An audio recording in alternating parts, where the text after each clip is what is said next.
Buckle up, because we're about to have the conversation that for some reason almost every other podcast avoided having.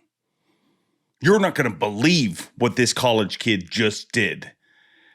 Bassmaster Classic qualifier bracket champion Tripp Berlinsky joins me this week on...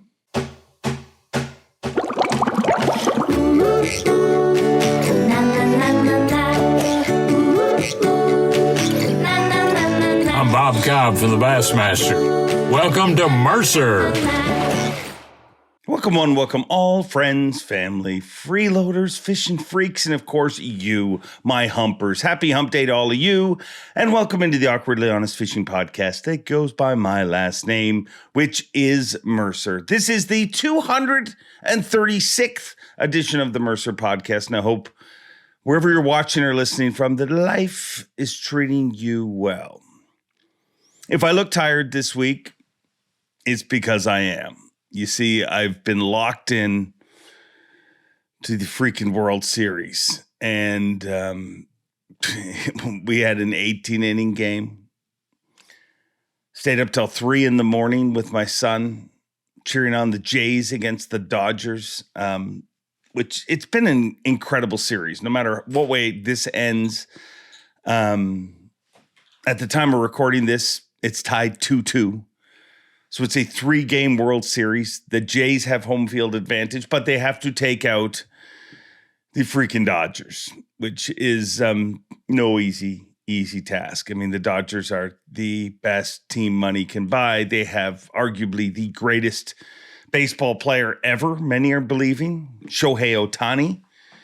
My theory on him is he's very easy to cheer for because he's, just seems to enjoy life, which I'm all about. But I feel like he could be a little bit of a Japanese Ivan Drago situation. I mean, he's had, I believe, multiple Tommy John surgeries, and it just seems like he just keeps getting better. I believe he was created in a lab to take titles, but we'll see how it all shakes out. So that's what I've been doing. Staying up till 3 a.m. and then getting up at 5:30 in to shoot a commercial the next day. But we still have a podcast. So hopefully you're enjoying the World Series. It's really a fun, I mean, maybe it's more fun because I'm from Toronto and that's why, but let me know in the comments. Are you watching the World Series? Do you not give a crap about it? Will you wish I would just shut up and move on? I will. Next week. But right now, I'm kind of focused on it. And can history repeat itself? The last time the Jays won the World Series, I was 20 years old. The first time they won it, I was 19. They won back-to-back. My son is 19. Can history repeat itself? Or will Shohei just roll in and smiling and doing his little moves and take the title? We'll see. Anyways, it's been a lot of fun. This week's show is going to be a lot of fun. It is amazing that this is the first kind of mainstream fishing podcast he's been on. And what I mean by that is there's been some collegiate podcasts that he's been on, but it amazes me that our guest this week has not been booked on other podcasts. Me and him have been trying to do this literally since he won. And a lot of it's been my schedule because I've been traveling, I've been shooting, and I haven't been able to line it up. But we're talking about, I mean, it's just kind of weird to me. The kid is going to the Bassmaster Classic. What he does at this event is truly nuts. And we get into that story. But the fact that he does what he does, and this is the first kind of mainstream fishing podcast to book him,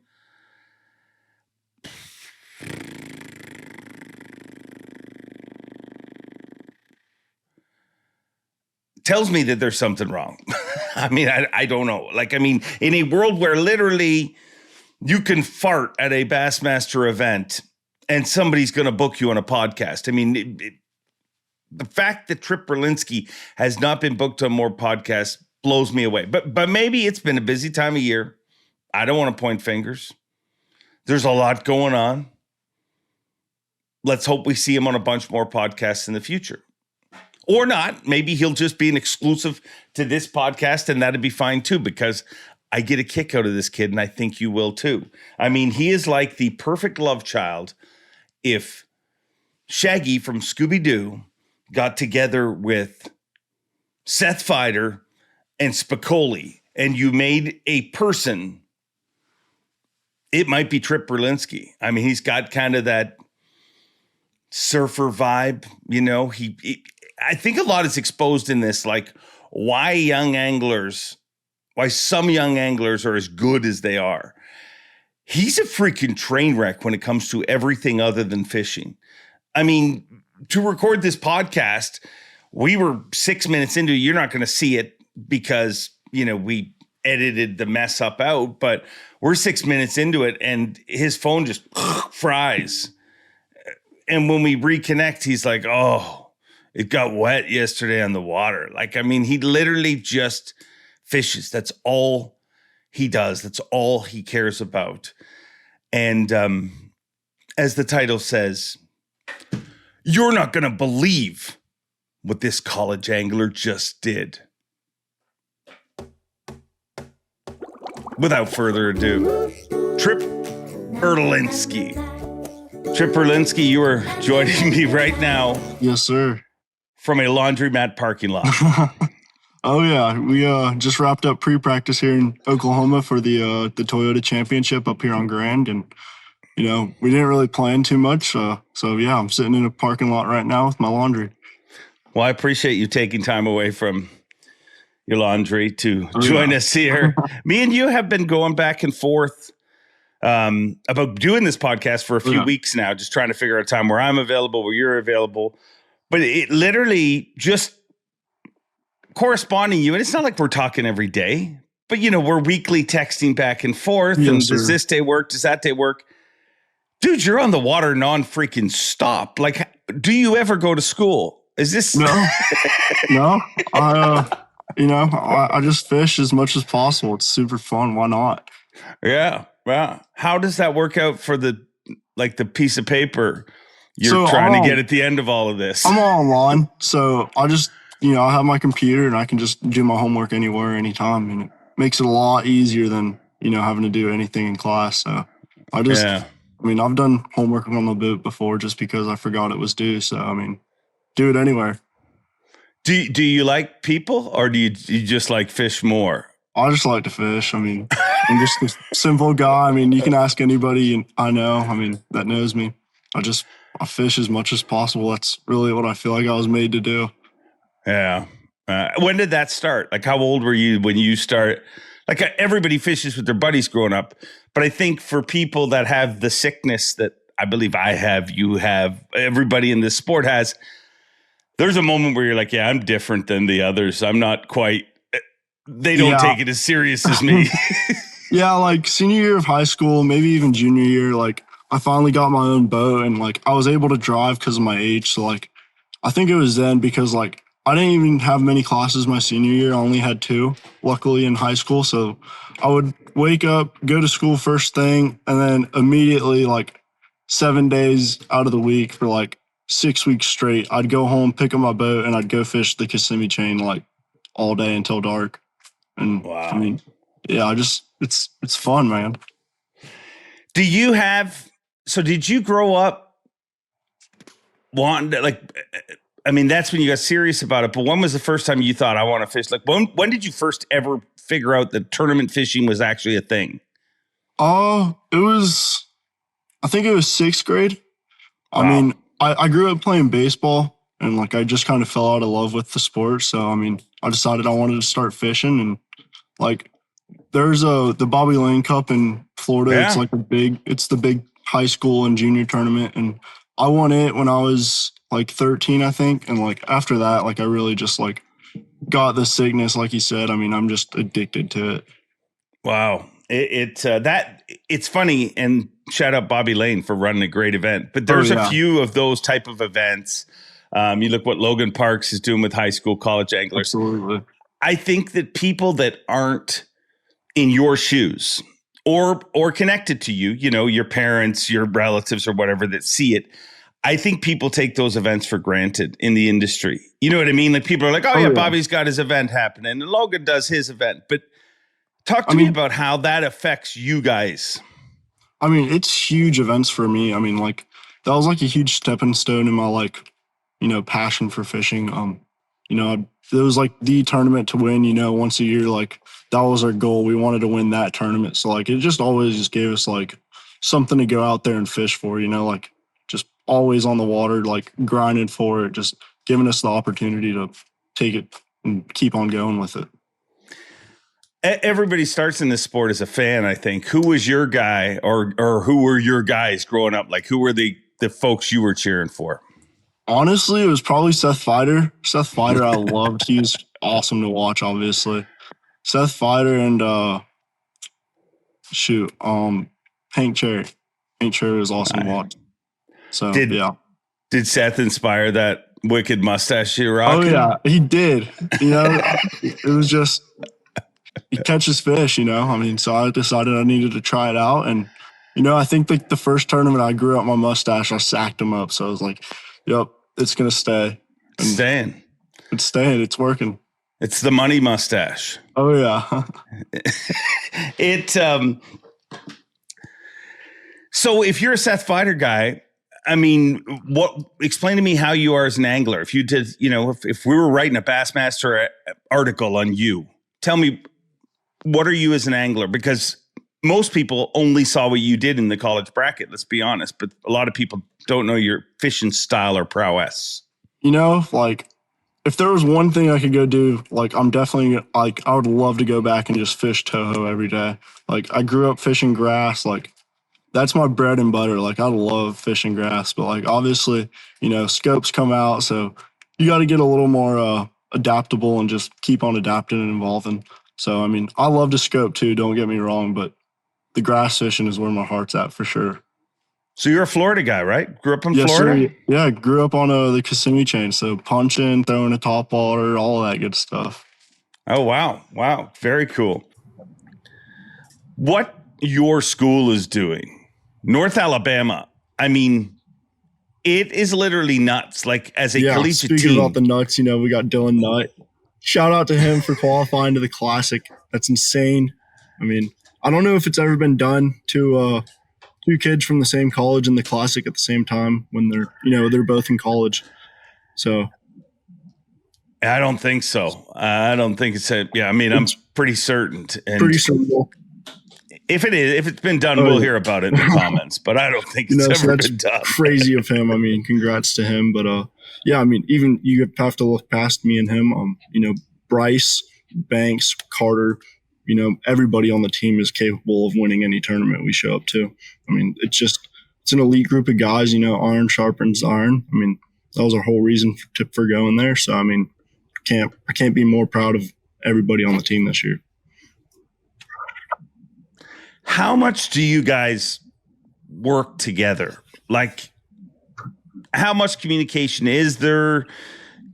I mean, obviously you work together, you're a team, but how do you work together? I mean, we never get too into depth. I mean, we don't ever want to just be on top of each other and just fishing each other's stuff, We all find our own fish, but I mean, we talk a little bit, especially on those tougher tournaments, just to, kind of see what everybody's thinking, weights that we're thinking we need to have, maybe a pattern or anything just to kind of hint us in. I mean, we all find our own fish and we kind of spread out and do our own thing. So, I mean, sometimes we share a little more, but a lot of times we're just kind of telling each other what we had each day.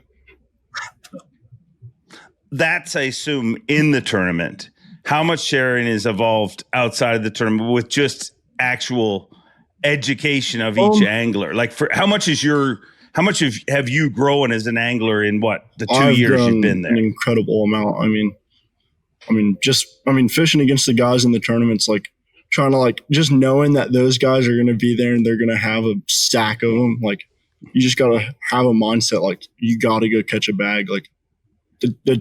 20-pound bag isn't going to do you any good. You got to go have like 26 or 25 just to try to, keep up with these boys. So, I mean, like fishing against them gets you really good. And then like, I've got to spend a couple days in the boat with everybody and, they've spent some time with me. And I mean, it's been super fun, not to mention that I've grown as an angler more in these past 2 years than I did in the 4 years of high school. I mean, it's been incredible just what we've been able to learn and grow and do here. It feels like from the outside, it feels like that's the part of college fishing that nobody talks about. Like that's the part where people are like, wow, these young anglers are so good. And electronics is obviously part of that. You guys are very good with that. I mean, I don't think anybody would deny that. But yes, I think the part of it that nobody, I mean, you take a kid from Michigan, you put him with a kid from Florida, they have two totally different styles. The 5 best hammers you have in your tool belt are very different than the best hammers that dude from Michigan has, or vice, any other part of the country. It's amazing how your growth, I think am I off base or do you agree with that? No, I definitely agree. I mean, you just get so much more exposure to everything else and you're able to stay on top of everything and just keep the ball rolling. I mean, and like, not to mention the guys that I've met at college and on the fishing team and just traveling for fishing are like going to be my best friends for my life. I mean, they're all great guys. So you're exactly spot on. So you have another, 2 years? Yeah, I'm a junior this year. Wow. So I mean, you could do this again. Possibly. That'd be crazy, but I guess it's possible if it happened right now. What does it feel like to be a Bassmaster Classic qualifier? It's great. I mean, this is the dream. This is what, we work to qualify for our whole lives. So, I mean, I don't think it's fully set in yet. I mean, it's been a few weeks and I still really don't think it's set in just because it's like such a big event and so prestigious. So, I mean, yeah, it's just an awesome feeling. Very rewarding. Have you been to a classic? No, sir. You've never attended one? No, sir. The first one I'll attend, I'll be fishing in. Was that like a plan or just the way it worked out? Just the way it worked out, really. I mean, I'd watch it online, obviously. I mean, I watched Fothergill wreck them. I mean, that was the coolest thing. But, yeah, I mean, I've just never went to one. So, first one I'll be fishing in. So, that'll be really cool. It'll be fun. You'll enjoy yourself. Yeah. It's a wild event. But let's talk about getting there. So you won the college bracket, and you were put in one of those weird situations that, I mean, we've seen brothers battle it out on the final day. So to say two best friends and college teammates, I mean, that's not even the worst we've ever seen. But it is like it gets down to you got to beat your brother, which is mentally. That must be weird as I couldn't imagine. It was like, I said it after weighing and I'll say it again. It was the most mentally stressful day I've ever had on the water. Because, like, you got to think, like, I know exactly how good Bryce is. I know what he's doing. I mean, fortunately enough, we were allowed to share information with each other the whole tournament. So, like, we knew what each other was doing or were doing. And, we just, like, I knew in my mind that he could have an absolute bag because I know how good he is. And, so it was crazy. And then like at the stage, like we were both crying, like he gave me a big hug. Like it was a bittersweet moment. Yeah. You guys, I remember watching weigh-in. That was a long hug. Oh yeah. We were talking a little bit. What did you guys say to each other? Just we were telling each other like good work and like we were proud of each other and stuff like that. I mean, we were just like so beyond happy. I mean, I'm sure it was tough. I mean, it would suck, but it's also at the same time, it's your best friend. So today's high-tech fishing world can be a real pain in the neck, especially if you're running the wrong mounts. Beat Down Outdoors, they bring the graph to you and they support this podcast and care enough about you to make this a short ad read. Check out Beat Down Outdoors. Now back to the show. Yeah. It's a weird situation, but it says a lot to me that before we started recording, I always ask guests the same question. Anything you want to talk about, anything you don't want to talk about. And the only thing you said you want to talk about is you want to make sure to talk about your partner, which is absolutely pretty cool. How long is this just a college thing? Did you know him before college? No. So our senior year of high school, it was honestly like a month before like we were going to school. And like we both kind of figured out we were going to the same school. And I knew of Bryce and Davis and Connor. All three of them are really good fishermen. So like I knew of him, but like, you know, we never met, or I don't even think we fished any tournaments against each other. And, you know, our dads got in touch before we did, and somehow, and I was like, all right, sweet. So we set up like a date to go fish on a place near his house. And after that, like he caught like a 7-pounder or something. Like it was a great day of fishing. So like after that, like we went to Bryan College, and we didn't fish together the first half of the year. And then the second half of the year, our first tournament, we got like second on Lake Murray. So like after that, we were just like, yeah, we need to be partners and like try to go do this thing.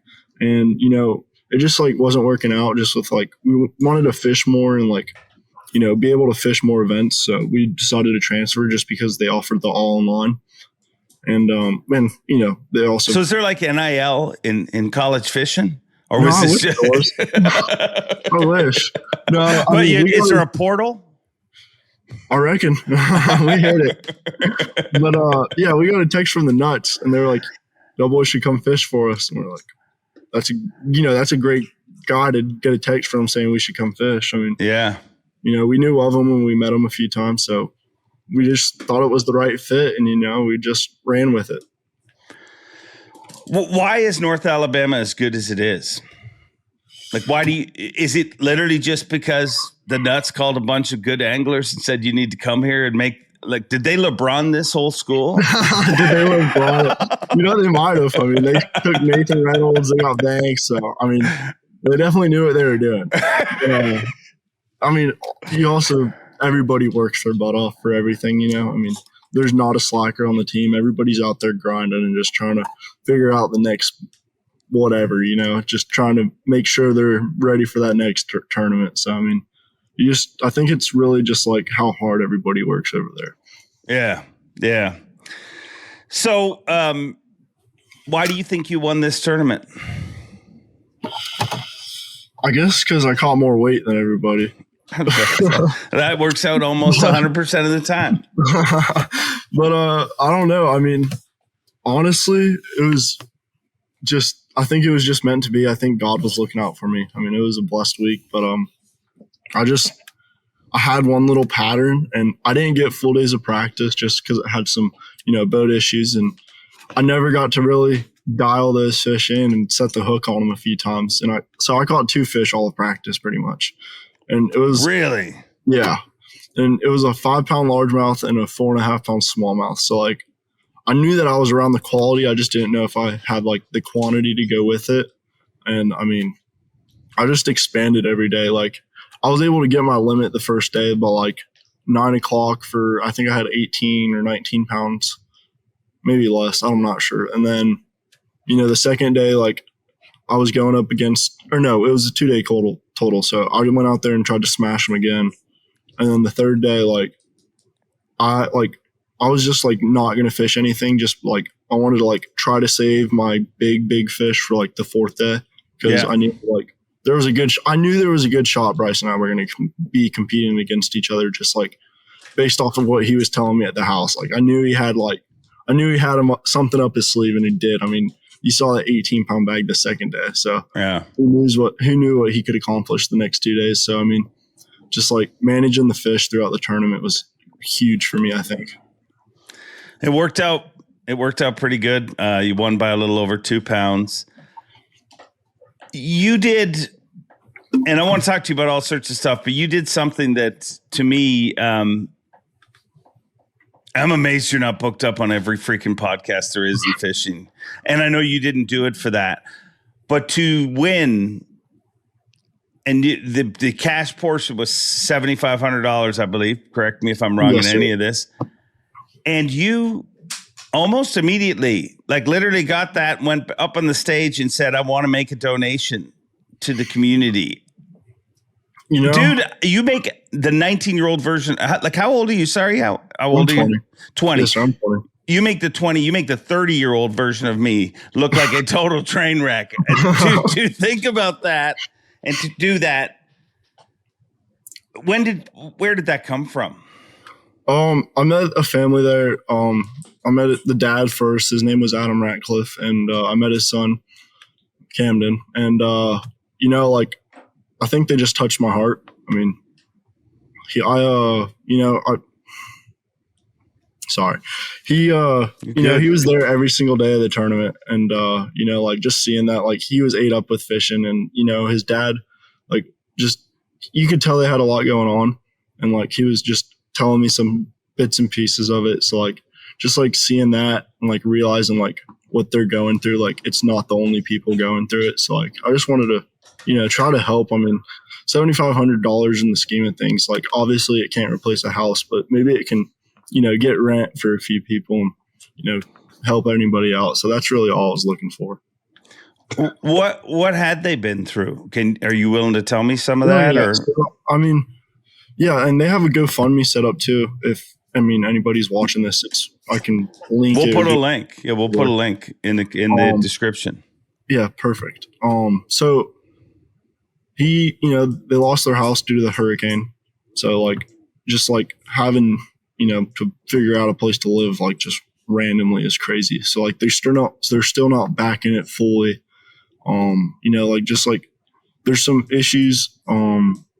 Both of his kids have a kidney disease, and don't ask me right now because I wouldn't be able to tell you the name of it, but both of his kids have a kidney disease. So like, you know, obviously medical bills are crazy expensive anymore. I mean, any of that is. So like, you know, I just wanted to help out. I mean, they just had a lot going on, like, financially and just like mentally and emotionally. I mean, I couldn't imagine, you know, waking up and just everything's gone. I mean, you could see it on the lake fishing, like, you know, they did do an amazing job cleaning up, but like, you could see like where the hurricane had been, like up in like the sides of the hills and everything. Like, you could just see trees just like thrown everywhere, like just cut in half. It looked like, you know, so like, imagine like what it would do to all the community. So, I mean, it was a eye-opening moment. Yeah, I think when you actually physically see devastation like that, and even though it was, a year since, and you think of how quick anything grows back anywhere, like, but a year later, you can still, like, how bad does it look in that area? Like, and I don't mean that as a negative. I just want people to understand how badly people got affected. No, so I mean, 90%. I would say is everything's cleaned up. Like, the only stuff that isn't cleaned up is like the more rural stuff that like isn't like really around anybody's houses. It's just like kind of like out in the forest, which I'm not sure if they'll ever have to clean that up, you know.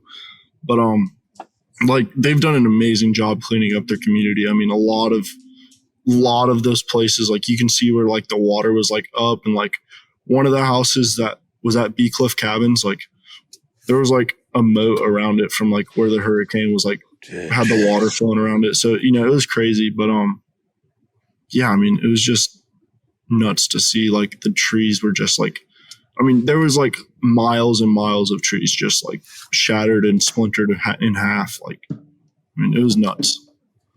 So when did you first think, hey, if I win this, I'm going to give the check back? On stage. I was just like, never thought about it before then?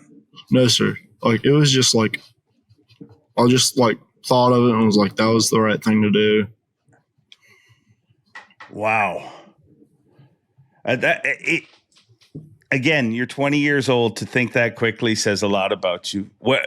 Thank you. Where did that come from? Upbringing? Absolutely. You know, I got the best two parents I could ask for, best grandparents. You know, everybody that I fished with growing up, you know, all the adults that would take me fishing, they're great guys. You know, I've been around great people, and I really think it was my upbringing. I mean, everybody's just, you know, my family's been great. So yeah, that's all I should say. You think your family's prouder of you winning this event or prouder of what you did after you won the event? Probably what I did after, I think. I would say so. They should be. They should be, because I think it's awesome. I mean, the world needs more people that think like that. And thank you. Thank you. I mean, and my challenge to the podcast world is book this guy on every freaking podcast because you should be. You should be. And not, I mean, you're going to the Classic and that's cool and you will get you. But I'm just like, hey, in a world where this is good stuff that people need to know about. So thank you for doing that. Yeah. After you got off the stage, what was that night like, dude? Are you a partier? No, we didn't really party. We had to go back to Florence the next morning to go fish another tournament.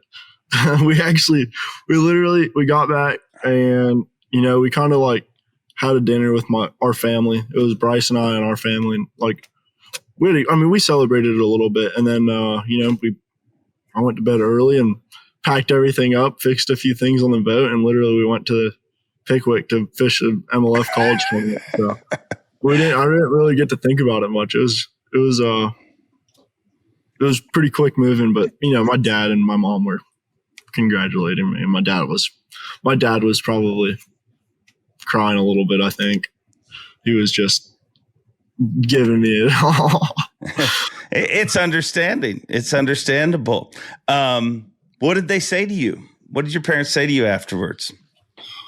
My dad was like, "Do you realize what you just did?" And like I was like, "No, not really." He was like, "You will soon enough." And then my mom was just like, she was sobbing. She was like, "I'm so proud of you," and just like they were beyond happy for me. What did that feel like as a son to be able to make your parents genuinely that happy, to see that look in their eyes? Oh, I mean, it's a great feeling, there's nothing better than seeing your dad that happy for you, especially or your mom. I mean, either one of them. Yeah. It's very cool. So far I've learned you just fish and you fish. Like, who the hell are you outside of fishing? Like, if you had to, like, you played baseball for a while, then decided no more of that.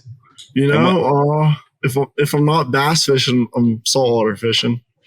I love to go snook fish. I love to go offshore fish. Grew up like bill fishing for marlin or sailfish and stuff like that. So that's been really fun. But outside of fishing, I like to hunt. I don't know. I just like to fish a lot, just in any way possible. I mean, I fly fish. I just want to be on the water in any way. So what drove you to bass fishing? Because I always wondered this. Like, every time I go saltwater fishing in Florida, I'm like, if I grew up in Florida, would I even bass fish? Just because it's so incredible. It's so varied. It's so, it's just so vivid. It feels like, you know what I mean? Even the colors and everything. What is it that drives you to bass fishing? I don't know, man. Just something about them green or brown fish. Whenever I feel that thunk on my line, I mean, that's just like, I love it. I mean, it's just so much more accessible too than like saltwater fishing for me, at least. Like, but I mean, it's awesome. I mean, who doesn't love to go get blown up on a frog? Like, that's like the best thing ever, Like, I have dreams about that. I have dreams about getting ate by like a 10-pounder on a frog. So, I mean, I love it. And I feel like you are not like being like, I dream about it. Like, you physically have woken up. Oh yeah. Have you ever like woke yourself up with a hook set or anything like that? No, I haven't done that yet. That'd be awesome. Why would we do that? Do you ever wake up upset? Like, oh dang, I didn't really catch that fish. Really? I swear I did one time. Like, I woke up, I thought I lost the tournament the night before. And how long were you pissed off that day? Oh, just for like 30 seconds. And I was like, wait a second. Yeah. Like, I've tried to teach my dad how to flip when I was sleeping. Like, I was just talking in my sleep. I was like, yeah, you need a 1 ounce weight. You need to flip in that grass mat or something. I think you're just normal, really. I mean, me and my wife have literally gotten Like, we've never gotten in a fight, but we've been mad at each other for a little while. The next day when we woke up from a dream, like, it seems so real. And you're just like, I can't believe you did that to me.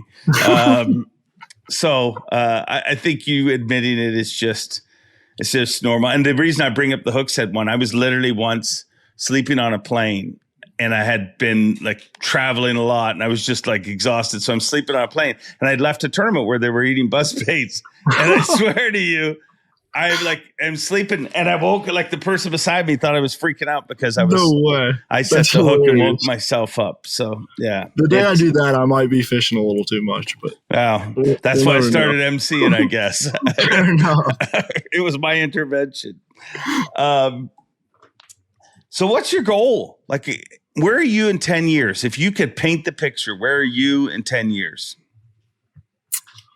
I reckon just fishing. Just somewhere on a tour, you know, like the Elites or the BPT or fishing the Classic or Red Crest. You know, I want to go try to win one of those. So, I mean, hopefully I'm 10 years, I'm still doing the same thing I'm doing right now. Avco not only makes incredible outdoor clothing, but they care about anglers with their 10% pledge. Avco and the Shed family donate at least 10% of the company's profits to conservation and making fishing better. Now back to the show. And where do you think the sport is from your eyes? You know, you go online, there's a lot of people that think a lot of things nowadays, but where do you, as a young collegiate angler, think this sport will be in 10 years? I got no idea because, you know, fishing isn't a necessity. So, like, you know, real world happens. Like, anything could happen where, like, you know, like, just fishing isn't an option anymore. So, like, obviously, like, that's the worst you got to look at. But, like, I mean, it's also been around for, you know, a couple decades. So, I'm sure it'll still be here. But, yeah, I mean, who knows what technology is going to come out then, if they'll let us use it, you know, who knows about that one. We might be able to just pull up to the lake and see the actual bass on our graph like a video camera. I guess they already have that though. So where would you like that to go? Are you a proponent? Like, when you heard the announcement at Bass, total honesty here, this is just between you and me. Fair enough. When you heard the announcement that they were going 50-50, were you like, yes, or were you like, come on? Oh, I was definitely more like the second option. I mean, you just gotta like in my perspective, the past 4 years of my life, I've dedicated to learning how to, you know, get great at scope, because that was, you know, that's what we needed to do. That's what all the pros were saying. That's, you know, that was the trend.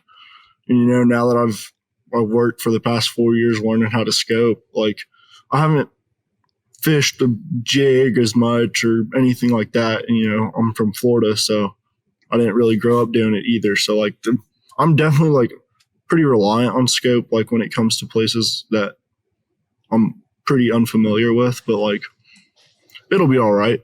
It's just fishing. I mean, I did it before scope, so, I mean, I'm sure I'll figure out a way to catch them without it.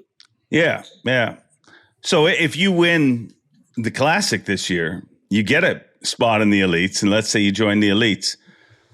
Are you concerned about adapting, or do you just feel like it's fishing and you'll figure it out? I mean, I'm definitely concerned just because, like, you know, I love my scope. It's a great tool, but you know, so, like, but I think I could adapt. Like, I know what I have to do, and I just have to go out there and do it. You know, I just don't have much experience with it. So, you know, it'd be weird to see. I mean, I know how to catch bass with it, so I'm sure I can't, like, there's got to be a way to catch them without it.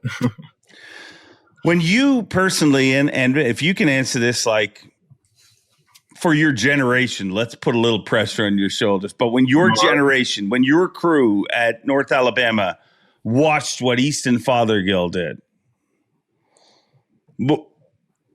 was that just as exciting for you guys as it was for, if we're imagining people in, you know, 2011 to see Kevin Van Dam, you know, win at Cotahuachi? Like, was it just as exciting for, really?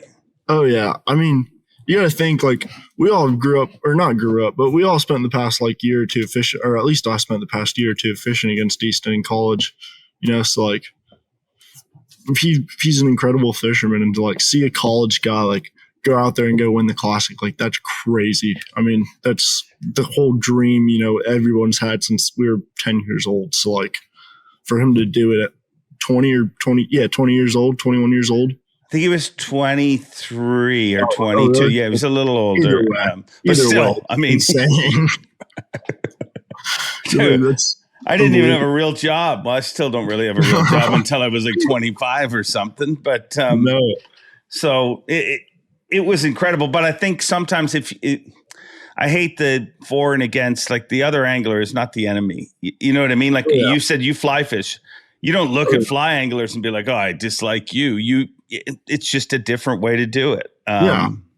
Different species and different ways of, different places, different ways. I mean, fly fishing, I've got to see like the prettiest parts of the country. My grandfather, he's taken me out. Well, not just me, all of the grandkids out to Idaho since we were like, dang. With the Henry Fork guide service. And like, it's like, we all love that stuff. It's gorgeous. And like, he also took us to the Bahamas to bonefish on a fly. Oh, so, wow. Wow. I appreciate like the beauty of like, like nature, I guess. Can you ask your grandpa if I can come next time? Oh, I bet so. He'd be happy to have you. I'll be one of the grandkids. I mean, I'm just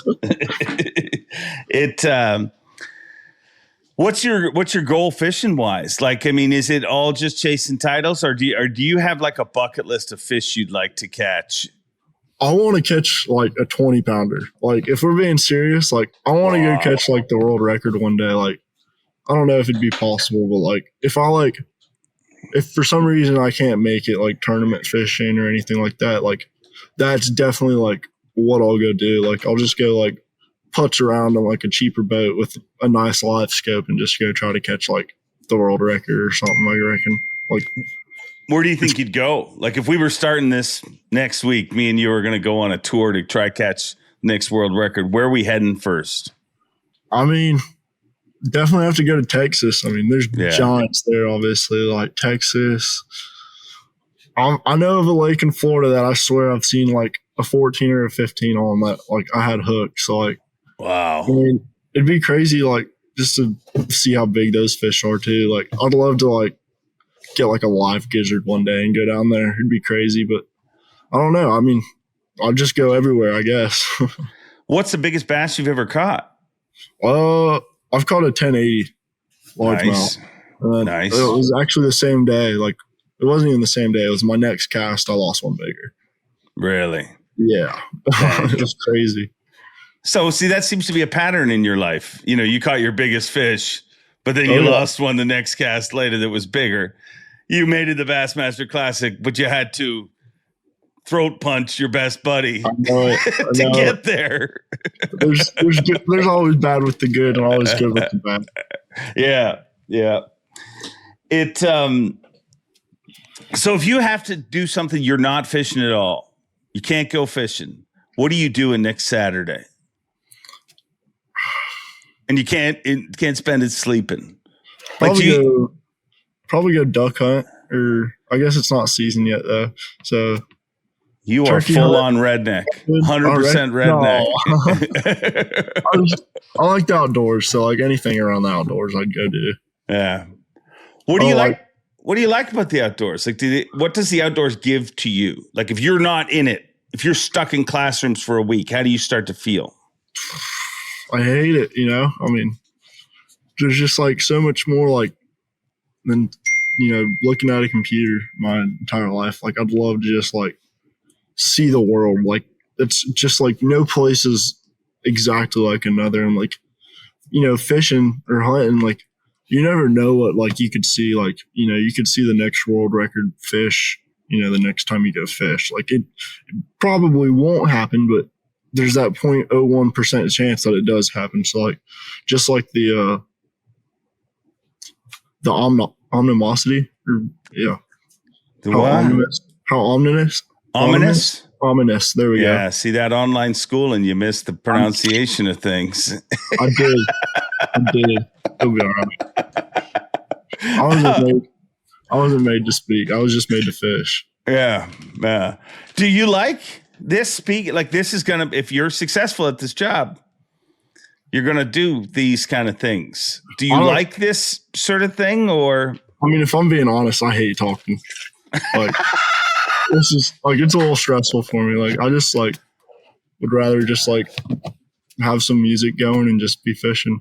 Yeah. Like, not have to worry about nothing or just worry about catching fish, you know? But I mean, it's definitely growing on me, just like becoming like more social and just like meeting all sorts of crazy cool people. Like that's been a really cool part of it. Yeah. So you're not enjoying this experience? Is that what you're telling me? No, I'm enjoying it with you. You're a great guy. I've been having a great time here. But in general, like, I mean, sometimes I have to search for titles of shows, but you've given me lots of them. I mean, I think I know what the title of this show is going to be going into it anyways, but I mean, I would love to call it, I got to be honest, I hate talking. That'd be a good one. That'd be a good one. Yeah, it would be. I think I got a better one. Tell me what you think. So you know how the world is nowadays. I mean, you gotta get traction. But if I call this, you're not gonna believe what this college kid just did. I mean, clearly I'm talking about the donation, but there's gonna be a bunch of people who are like, "What did that son of a?" Clickbait going. So, is there plans for an after party? Like, are you going to celebrate this, or is it just on to the next tournament?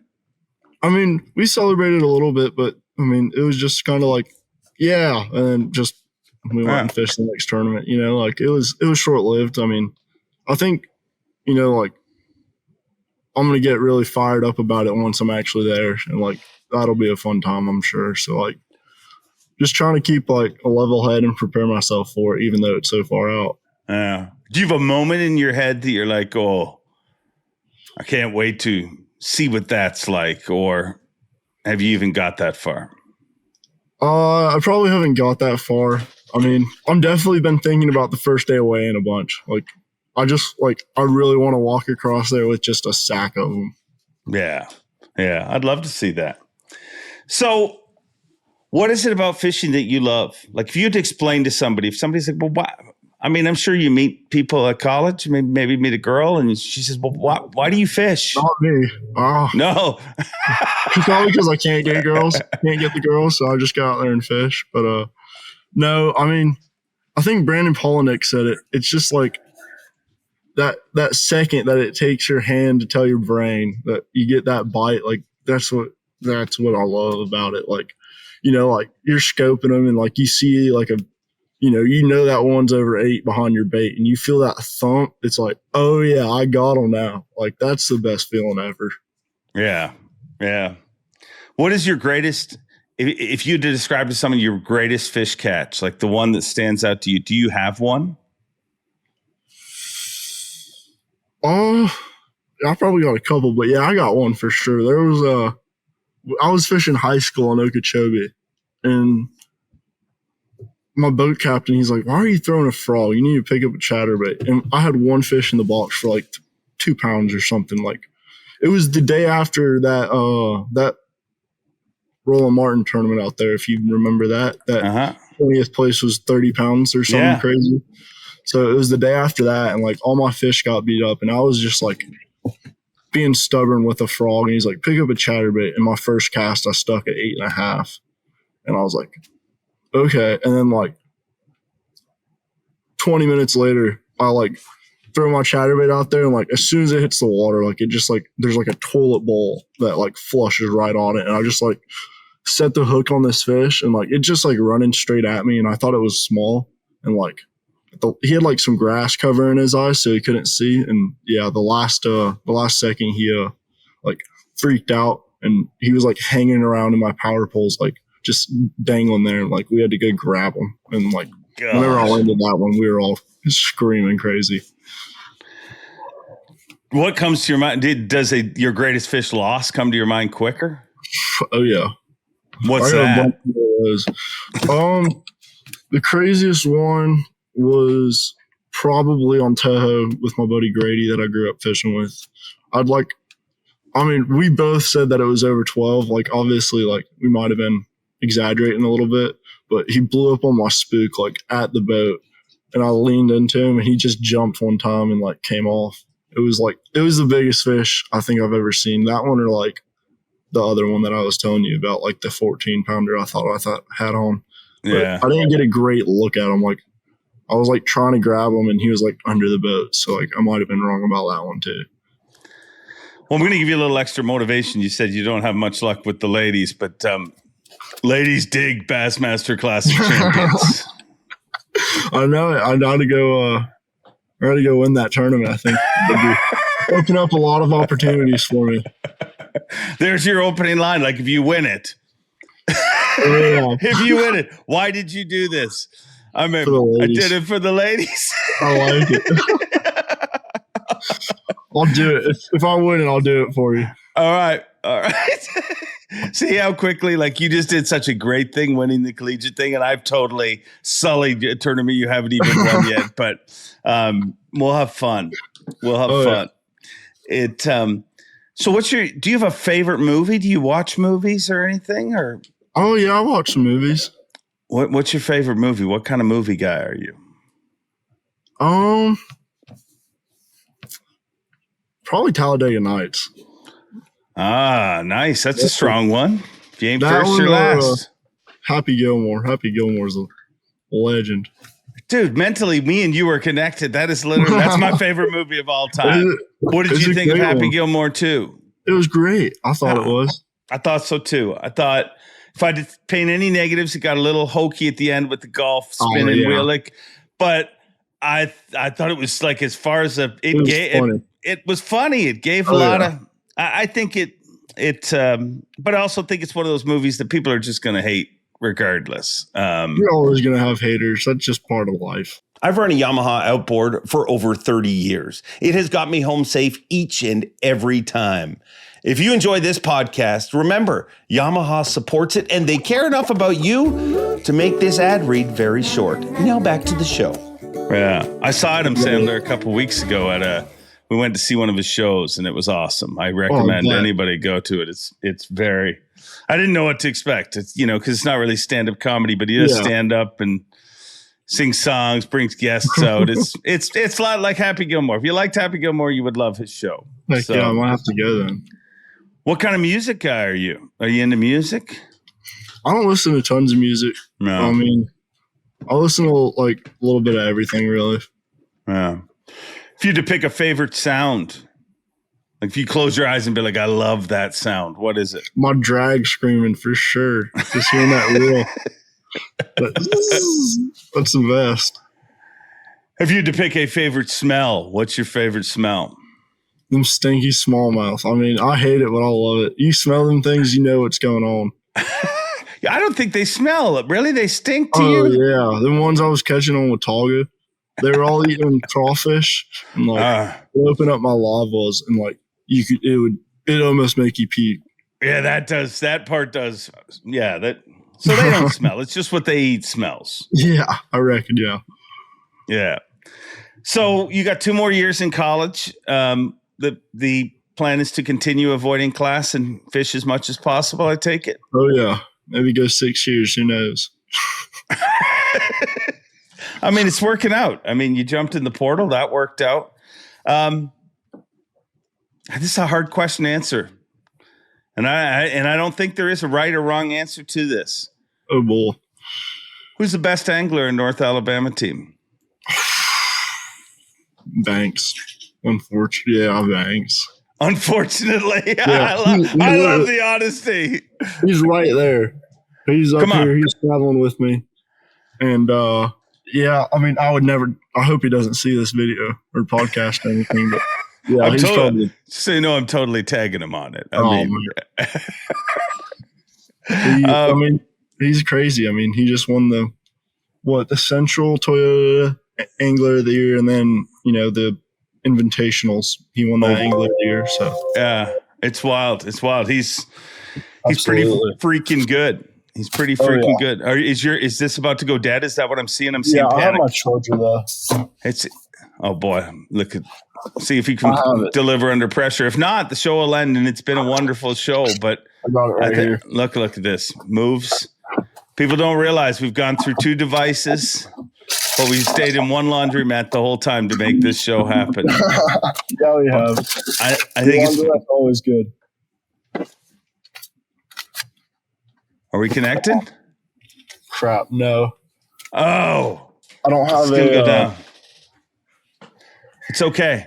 I think it explains the college life. I mean, we're all just a few minutes away from our laptop dying.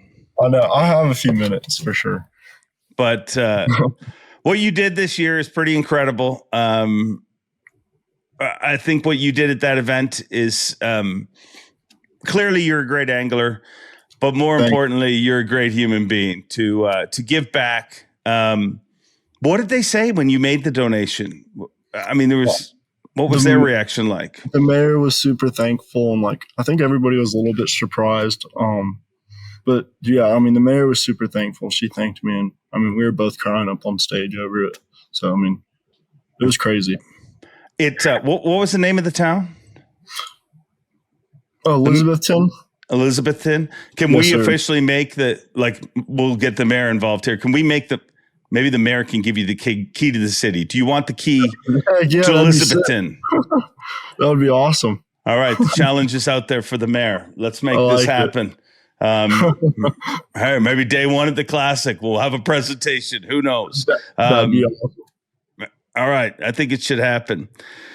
Dude, I know you said you don't like talking, but I've really enjoyed this because at the beginning I said to you, just be yourself, and you've 100% been yourself, and that's you've already got something that a lot of pros don't have. So I appreciate that about you, and when you charge up your laptop, we'll have you on here again in the future. Yes, sir. Sorry about that, but it was a great time talking to you. I really appreciate it. No, it's always a fun conversation.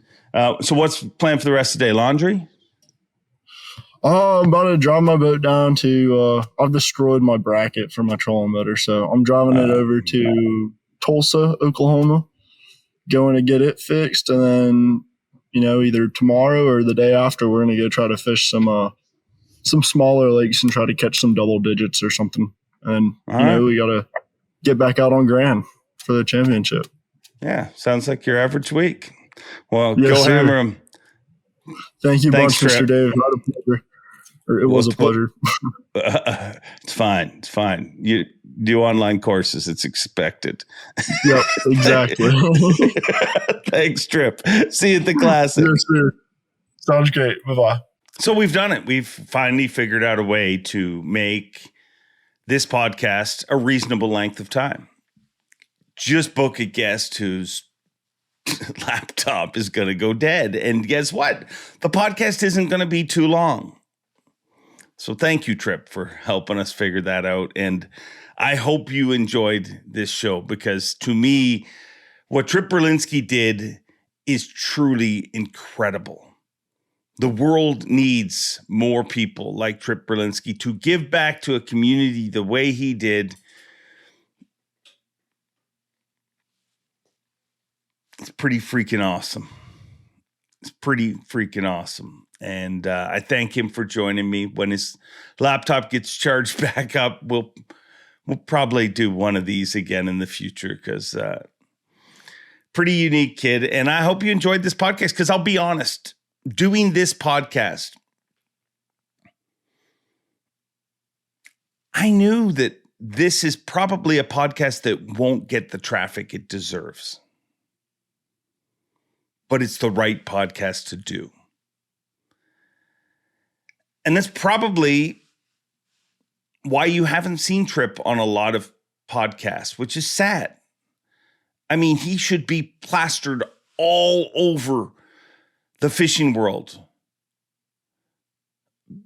Because in a world where negativity and guess what happened to this guy or that guy, that gets so much traffic. Let's prove to the world that we're better than that. And let's get the eyeballs on this conversation. Because what Tripp Berlinsky did is amazing. But what's even more amazing is the fact that he just did the right thing. And doing the right thing is a good thing. Wow, that sounded super cheesy, but it's true. It is freaking true. I thank you guys for watching this podcast. I thank Tripp for being the person that he is. I thank him for the time that he spent here. And like, comment, share, do all those things that help stroke the algorithm. Share this podcast with your friends and family. Let's get the eyeballs on this story that it deserves. And speaking of friends and family, check in on them. Say hello to them. Just call your buddy up and say hi. It will make their day, and it will also make your day. I'm literally leaving right now to go swim with the fishes. It is freezing cold. I am an idiot, but I am addicted. Until next time, enjoy being. And as always, Bob Cobb, take it away. Oh, and go, Jays, go. Nervous? Yes. Take it away, Bob Cobb. Thanks for watching. Please like, comment, and subscribe, because Bob Cobb of the Bassmasters told you to. You hear?